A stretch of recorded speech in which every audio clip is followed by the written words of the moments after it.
Di umur 20-an, hidup sering terasa seperti berjalan tanpa peta. Kita bangun pagi, menjalani rutinitas, menyelesaikan kewajiban, lalu kembali pulang dengan pikiran yang tidak pernah benar-benar tenang.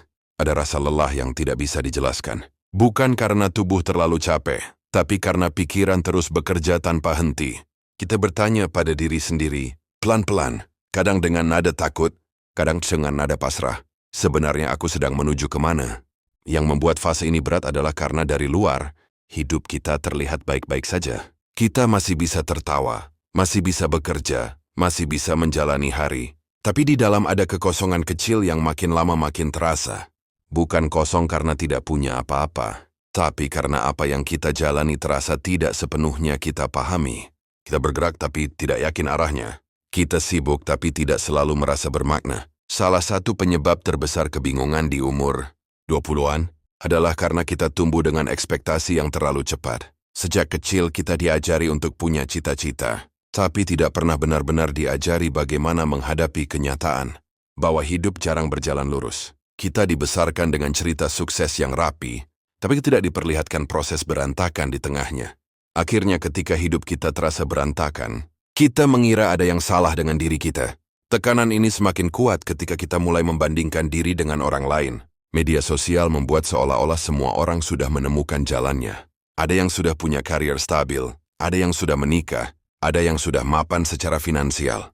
Tanpa sadar, kita mengukur diri kita dengan timeline orang lain. Kita lupa bahwa hidup setiap orang berjalan dengan ritme yang berbeda. Yang kita lihat hanyalah hasil akhirnya, bukan kebingungan, kegagalan, dan ketakutan yang mereka lewati sebelumnya. Di titik ini, kebingungan arah hidup seringkali bukan soal tidak punya mimpi, tapi terlalu banyak suara di kepala. Suara orang tua yang ingin kita aman, suara lingkungan yang menuntut kita sukses, suara media sosial yang mendorong kita terlihat berhasil. Dan di tengah semua itu, suara kita sendiri menjadi yang paling pelan.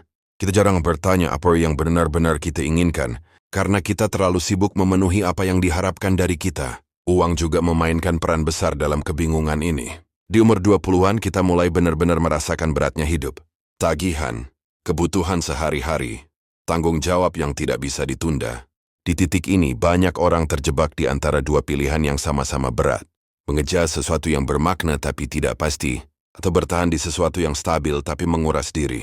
Kebingungan arah hidup sering muncul bukan karena kita tidak tahu apa yang kita mau, tapi karena kita tahu risikonya terlalu besar. Hal lain yang jarang disadari adalah bahwa banyak dari kita sebenarnya belum pernah benar-benar mengenal diri sendiri. Kita tumbuh sibuk beradaptasi. Kita belajar menjadi versi diri yang bisa diterima, bukan versi diri yang jujur. Kita terbiasa menekan keinginan sendiri demi menyesuaikan diri dengan lingkungan. Sampai suatu hari kita lelah, dan di titik itulah kebingungan muncul. Bukan karena kita kehilangan arah, tapi karena selama ini kita tidak pernah benar-benar memilih arah itu sendiri. Ketakutan juga menjadi akar dari kebingungan ini. Takut salah pilih, takut gagal, takut mengecewakan orang lain.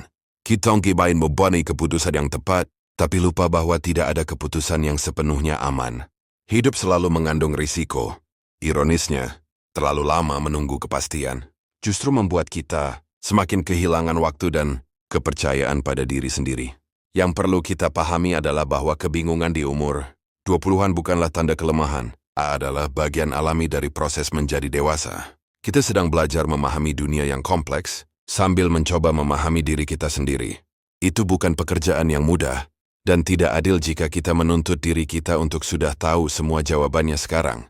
Seringkali kita terlalu fokus mencari tujuan hidup besar, sampai lupa bahwa arah hidup dibentuk oleh langkah-langkah kecil yang kita ambil setiap hari. Kita ingin tahu akan jadi apa 10 tahun ke depan, padahal kita belum jujur pada diri sendiri tentang apa yang membuat kita lelah hari ini. Kita ingin kepastian masa depan, padahal yang kita butuhkan mungkin hanya kejelasan untuk saat ini. Ada orang yang menemukan arah hidupnya dengan cepat, dan itu tidak apa-apa. Ada juga yang baru menemukan maknanya setelah berkali-kali salah jalan. Dan itu juga tidak apa-apa. Hidup bukan kompetisi. Tidak ada garis finish yang sama untuk semua orang. Yang ada hanyalah perjalanan yang berbeda-beda, dengan pelajaran yang juga berbeda. Kalau kamu merasa bingung sekarang, mungkin itu karena kamu sedang berada di persimpangan. Persimpangan selalu membingungkan, tapi juga menandakan bahwa kamu tidak lagi berjalan di jalur yang sama. Kamu sedang diberi kesempatan untuk memilih, bukan sekadar mengikuti arus. Dan memilih memang tidak pernah mudah. Mungkin yang perlu kita ubah bukan hidup kita, tapi cara kita memandang fase ini.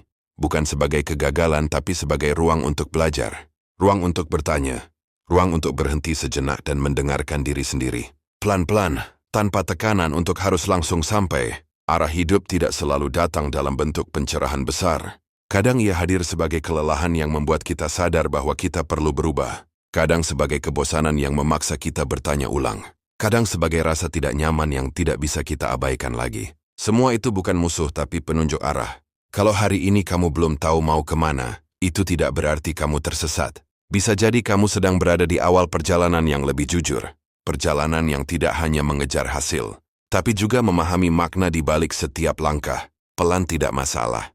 Ragu tidak selalu buruk. Yang penting kamu tetap mau berjalan. Di umur 20-an tidak apa-apa untuk bingung.